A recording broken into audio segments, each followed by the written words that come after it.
I need to know what is up with this episode and eyes, because I'm not okay. Welcome back, everyone. We are here to talk about it. Welcome to Derry, episode 4. This episode is bringing it back.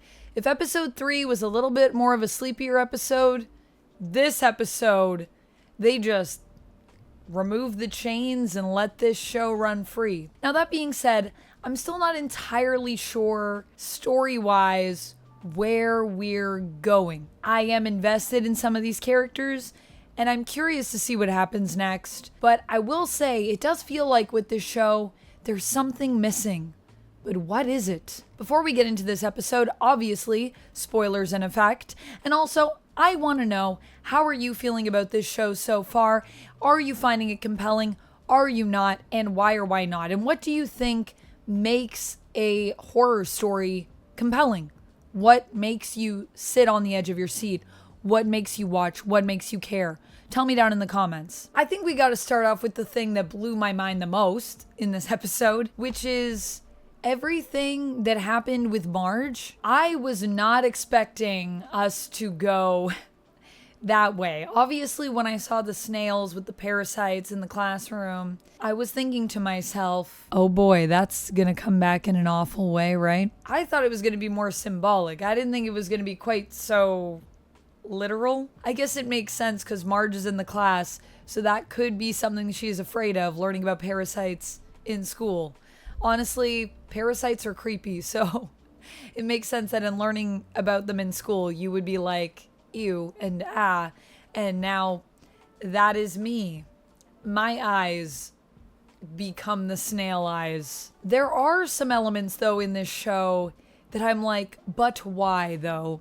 However, I do have to give some credit where credit is due to the fact that I love Marge's character so much, and I really feel for her. I know she's making some awful decisions, so this was kind of karmic, and this is probably honestly the thing that's going to bring her into our core group of, kids that are trying to solve this Pennywise mystery and try to deal with this. So I'm very excited for that because I love her character and I'd love to see more of her character in the show. I'm just sad that the way that we had to get there was her losing an eye, because it also just feels weird, the choice to be like, my eyes are snail eyes, so I'm gonna try to pop an eye, cut my eye, remove eye.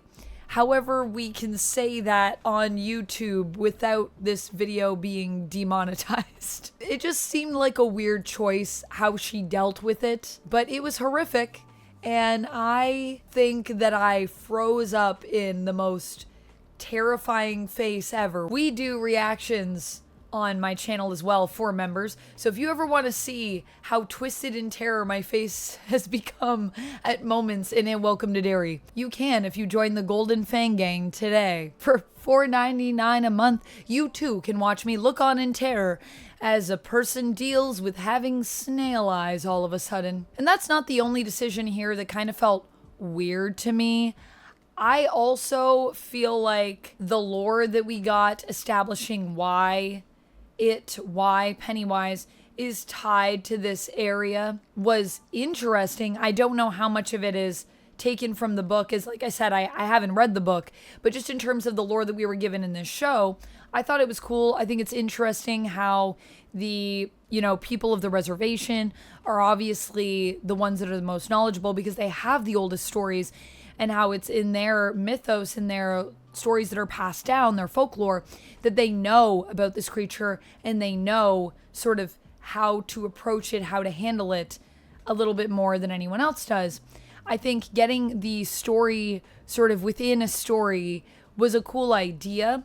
I just feel that it could have been a little bit more captivating in terms of how the story was showcased and communicated in the episode. However, I think the story within a story concept and the idea of passing down the story and that's how we're retold is really cool. I also like how in getting this establishing lore, this is how we're showcasing Halloran's powers here when he goes inside of Daniel's mind to find out more about this creature, where it is, and where they can get their hands on it with the military. I like the way that Halloran's powers are showcased, how he also kind of feels this extreme pain, this idea of pushing into someone's mind and what that might feel like for the other person. I think it was really cool how they showcased that. I mean, things are finally starting to come together in this show, which is also something that I like. This idea of, everyone on the reservation and the military and our main cast of kids who is trying to solve this mystery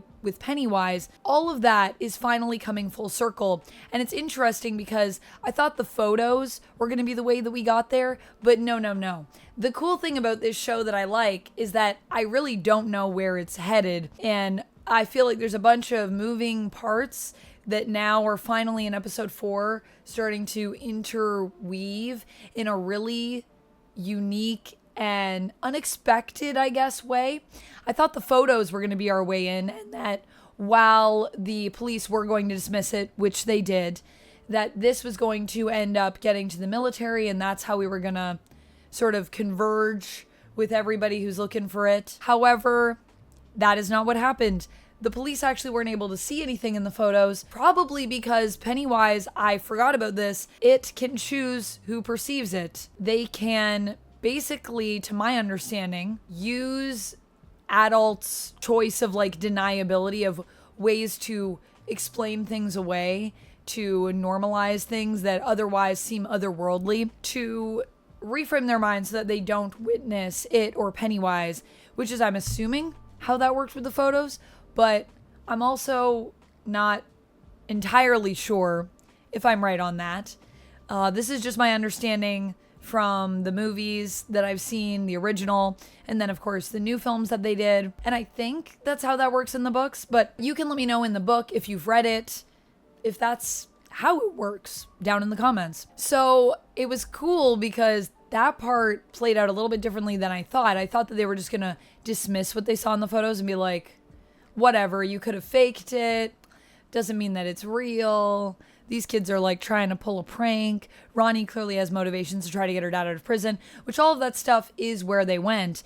But then the way we get to the military is not through the photos, but is actually through my favorite character in this show so far, Will, and his relationship with his dad. And also the fact that it takes the form of his dad and plays with his fear on his dad getting really messed up in the war, I thought was really cool. And I'm also starting to notice that everyone except for, I guess, Marge so far when it comes to the kids that we've seen, and I guess other than episode 1, everyone else though, Lily, Will, and Ronnie are all dealing with it appearing as their parents for some reason, and their fear of something bad happening to their parents. So there's a lot of, obviously, child birth elements in this show. There's a lot of parental relationships and exploring that and our fears surrounding that in this show. And I think that it's a cool theme that just kind of keeps coming back up. But man, people gotta work on their trauma with what's going on with their parents, you know what I mean? If they could just deal with that, maybe it wouldn't be able to get to them. So Will, seeing it in the guise of his father, is attacked while he's fishing with his dad. And I knew as soon as he was left alone, I was like, oh no, please don't let this happen right now. I am not ready for this to be how this goes down. Yikes. So that happened. And of course, I was thinking his dad wasn't going to believe him. But I love that his dad actually is like, hell no. I see that something has clearly happened. I believe my son. And I already know something weird is going on in terms of my mission. So I am going to try to take this to the source and be like, what the heck is going on? And he confronts Halloran about it.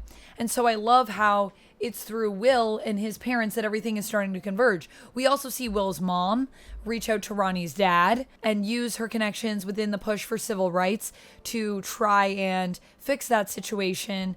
I think that that is really cool how everything is coming together in that way. I'm very curious to see where it takes us next.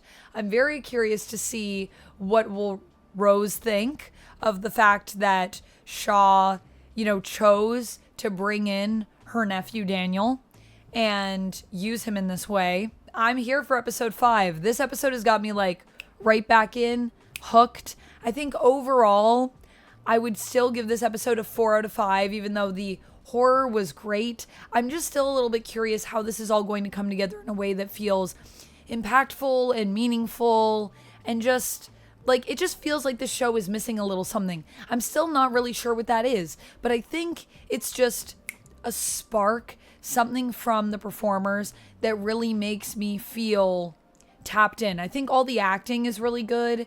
I think honestly it might be the cinematography in the show. While I think it's beautiful, I think there's just an element of it that feels a bit flat. There's a lot of static shots, and there's a lot of, I mean, I don't know if I would say fully static shots, but there's not a ton of motion in our camera for at least this episode. And there's a lot of 1-2s I'm noticing, like when we're having a conversation, you're standing there, I'm standing here, close up on me, close up on you, close up on me, close up on you. So the acting is great, but I think there's maybe just, I don't know, something missing to tie this all together in a way that gives it more of a soul. So hopefully episode 5 is where that soul is, and it'll all really start to shine in that episode, because I am enjoying the show and I want to like it more. I just need a little bit of something, some magic. So that's all I have for this episode. Let me know your thoughts down in the comments below. Are you loving it? Are you hating it? Where was episode 4 for you overall in the greater scheme of the show so far?